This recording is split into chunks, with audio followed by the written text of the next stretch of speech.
میں جانے والا تھا کہ سر ہنری نے اٹھ کر مجھے روک لیا اور کہا میں معافی چاہتا ہوں.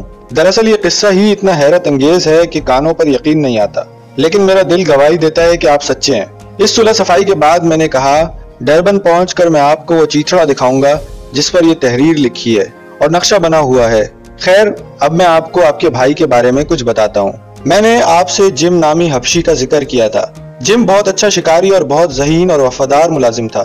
جس دن نیول کو کوچ کرنا تھا اس صبح جم سے میری ملاقات ہوئی. میں نے پوچھا جم کدھر کا ارادہ ہے، ہاتھیوں کا شکار کھیلنے چلے ہو؟ جم بولا نہیں جناب، ہم ہاتھی دانت سے بھی زیادہ قیمتی چیز کی تلاش میں نکلے ہیں. مجھے کچھ حیرت ہوئی.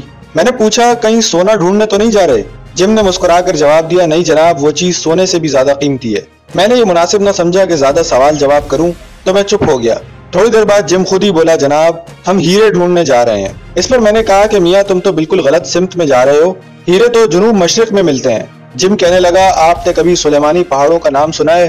میں نے کہا وہ تو محض قصہ کہانی ہے. جم نے کہا نہیں یہ سچ ہے. ایک مرتبہ میری ایک عورت سے بات چیت ہوئی جو اپنے بچے کو لے کر انہی پہاڑوں سے ہمارے علاقے میں آئی تھی. میں نے کہا تم لوگ کبھی ان پہاڑوں تک نہیں پہنچ پاؤ گے، اس سفر کا انجام یہ ہوگا کہ چیل کوے تمہاری لاشیں کھائیں گے. بات آئی گئی ہو گئی. جب 1 گھنٹے بعد نیول صاحب کی بیل گاڑی چلی تو جم مجھے سلام کرنے آیا اور بولا صاحب مجھے اچھا نہیں لگا کہ آپ کو سلام کیے بغیر رخصت ہو جاؤں.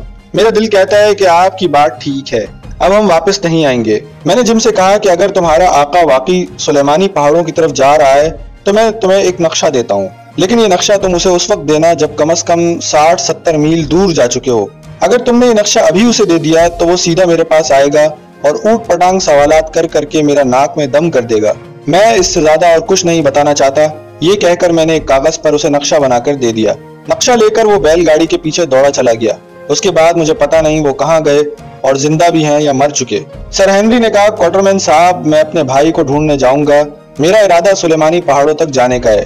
اگر ضرورت پڑی تو میں انہیں پار کر کے اور آگے بھی جاؤں گا. کیا آپ میرے ساتھ چلیں گے؟ میں ان لوگوں میں سے ہوں جو پھونک پھونک کر قدم رکھتے ہیں. سر ہنری کا سوال سن کر میں کچھ گھبرا سا گیا. یہ سفر اپنی موت کو دعوت دینے کے برابر تھا. میں نے کہا سر ہنری صاحب مجھے تو معاف ہی رکھیے، اس بڑھاپے میں جان جوکھوں کے سفر کرنے کی ہمت مجھ میں نہیں. اس کے علاوہ میرا اکلوتا لڑکا ان دنوں انگلستان میں ڈاکٹری کی تعلیم حاصل کر رہا ہے. اگر میں مر گیا تو وہ اپنی تعلیم مکمل نہ کر سکے گا. سر ہنری نے کہا میرے پاس دولت کی کمی نہیں اور میں اس مہم پر جانے سے باز نہیں رہ سکتا. اگر آپ ساتھ چلنے کی حامی بھر لیں تو میں آپ کو منہ مانگی اجرت دوں گا، اور اگر کوئی ایسی ویسی بات پیش آئی تو آپ کے بیٹے کو اتنی رقم مل جائے گی کہ وہ اپنی تعلیم مکمل کر سکے. دوسری بات یہ ہے کہ اگر ہمیں ہیرے مل گئے تو وہ آپ اور گڈ آپس میں بانٹ لیں. مجھے ہیرے نہیں چاہیے. اس کے علاوہ مہم کا تمام خرچہ بھی میں ہی برداشت کروں گا.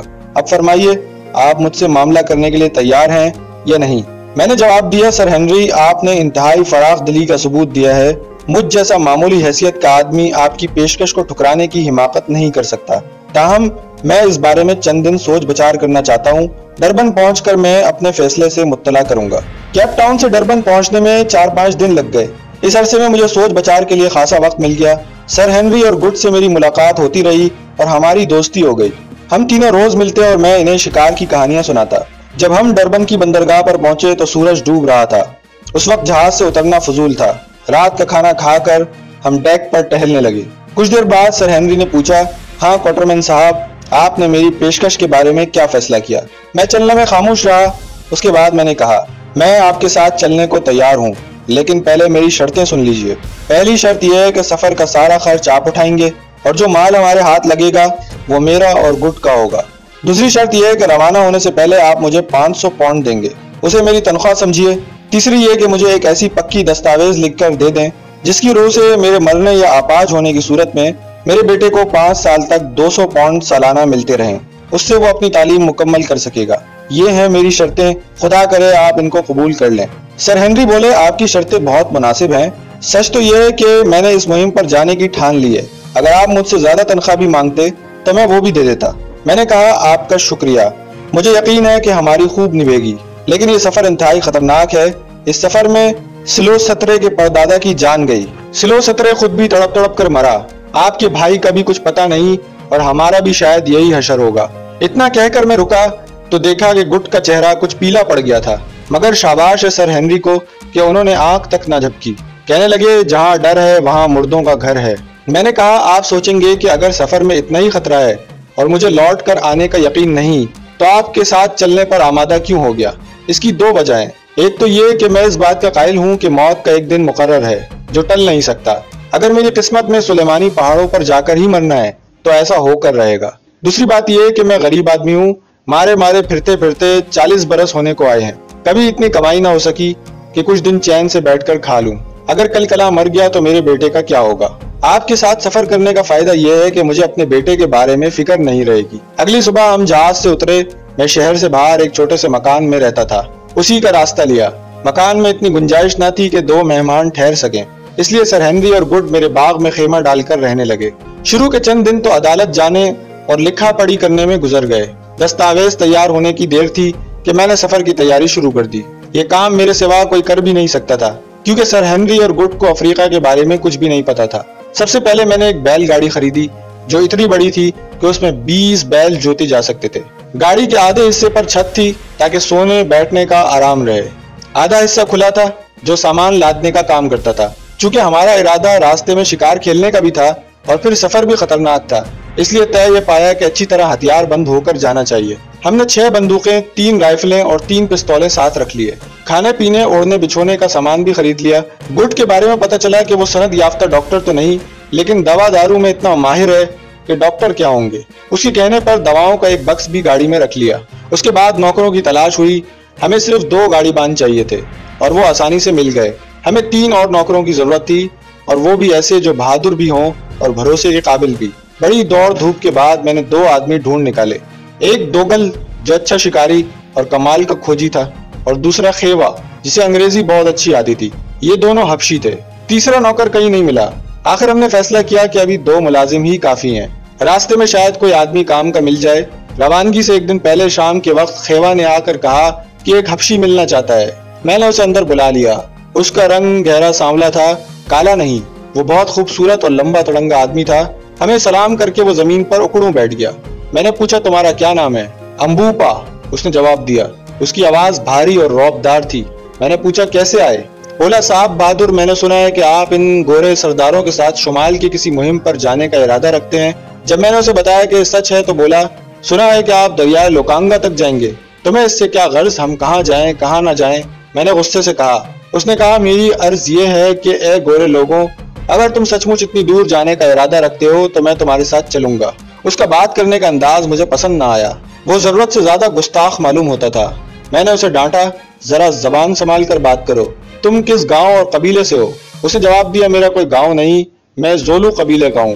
میرا وطن بہت دور شمال میں ہے جہاں سے میں بچپن میں زولوؤں کے دیش چلا آیا۔ میں سپاہی ہوں اور بڑی بڑی لڑائیوں میں حصہ لے چکا ہوں۔ 2-3 سال پہلے میرا جی اکتایا تو زولوؤں کے دیش سے نکل کر گوروں کے رنگ ڈھنگ دیکھنے ادھر چلا آیا۔ اب میرا دل یہاں بھی نہیں لگتا، میں شمال کی طرف جانا چاہتا ہوں۔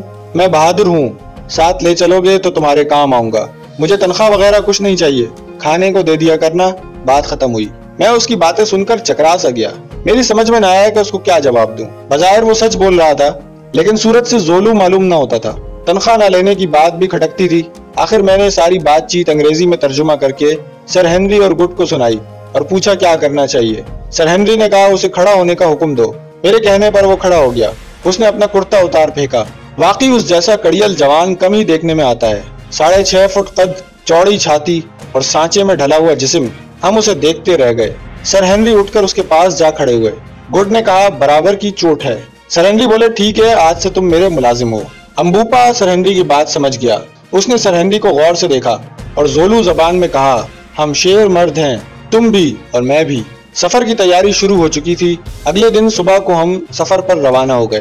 جنوری میں ڈربن سے چلے تھے اور کہیں مئی میں ستاندہ نامی گاؤں پہنچے جہاں سے اصل سفر شروع ہوتا ہے۔ ہم نے راستے میں کافی شکار کھیلا، کئی ہاتھی اور بہت سے ہرن مارے۔ ایک افسوسناک حادثہ بھی پیش آیا، وہ یہ کہ بیچارے خیوا کو ایک ہاتھی نے مار ڈالا۔ وہ گڈ کو بچانے کی کوشش کر رہا تھا۔ اس بہادر آدمی کے مرنے کا ہم سب کو بہت رنج ہوا۔ اس کے علاوہ ہمارے کئی بیل بیمار ہو کر مر گئے اور ہمیں ستاندہ پہنچنے سے پہلے ہی بیل گاڑی کو سلام کرنا پڑا۔ ہم اسے ایک گورے پادری کے پاس امانت رکھائے اور ضروری سامان مزدوروں کے سر پر لدوا کر پیدل ستاندہ پہنچے۔